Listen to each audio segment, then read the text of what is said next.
नारायण साकार हरि भोले बाबा। जी हाँ, नारायण साकार हरि उर्फ भोले बाबा वही बाबा जिसके सत्संग में बीती 2 जुलाई को यूपी के हाथरस में भगदड़ मच गई और उसमें 121 लोगों की जान चली गई और तभी से वो बाबा फरार चल रहा है। हालांकि उसका वकील सामने निकलकर जरूर आया और कहता नजर आया कि बाबा की इसमें कोई गलती नहीं है, वहां पर किसी ने जहरीला स्प्रे छिड़क दिया था जिससे वो भगदड़ मच गई और वहां लोगों की मौत हो गई। लेकिन अब इस पूरे मामले को लेकर सवाल लगातार उठ रहे हैं और सवाल केवल शासन और प्रशासन पर नहीं बल्कि विपक्षी नेताओं पर भी उठ रहे हैं, क्योंकि ये जो मामला निकलकर सामने आया उस पर अब तक नेता प्रतिपक्ष यानी कि विपक्ष के मुख्य नेता अखिलेश यादव की भी कोई कड़ी प्रतिक्रिया सामने नहीं आई। हालांकि बयान उनका जरूर आए, यहाँ पर मामले की गंभीरता से जांच को लेकर भी उन्होंने अपील राज्य सरकार से की, लेकिन वो गंभीरता उनकी देखने को नहीं मिली। साथ ही चंद्रशेखर आजाद रावण जो एक दलित टीचर को कॉलेज से निकाले जाने पर धरना प्रदर्शन करने पहुंच जाते हैं, वो 121 लोगों की मौत के बाद भी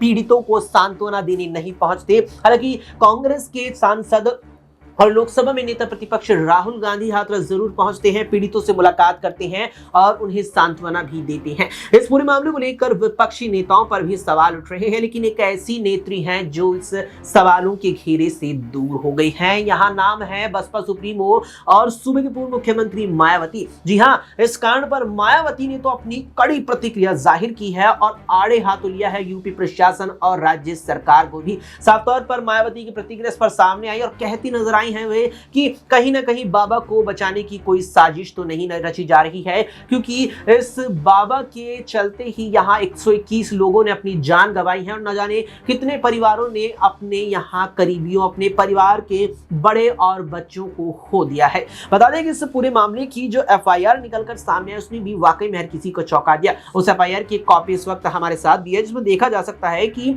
एफआईआर में केवल देव प्रकाश मधुकर जो मुख्य सेवादार था, जो आयोजन करता था सत्संग का, उसी ही का नाम इस एफआईआर में शामिल किया गया है। इसके अलावा दूसरा जो नाम है वो अन्य या कहीं के अन्य आयोजक का जो नाम है वो यहाँ अज्ञात के रूप में लाया गया है, यानी केवल एक नामजद व्यक्ति है एफआईआर में और एक अज्ञात है। इसके अलावा एफआईआर में साफ तौर पर लिखा गया है कि प्रशासन से यहाँ 80,000 लोगों की भीड़ जुटाने की अनुमति मांगी गई थी, लेकिन वहां पर 2.5 लाख से भी ज्यादा की भीड़ जुट जाती है और फिर इतनी बड़ी भगदड़ से कईयों की मौत हो जाती है।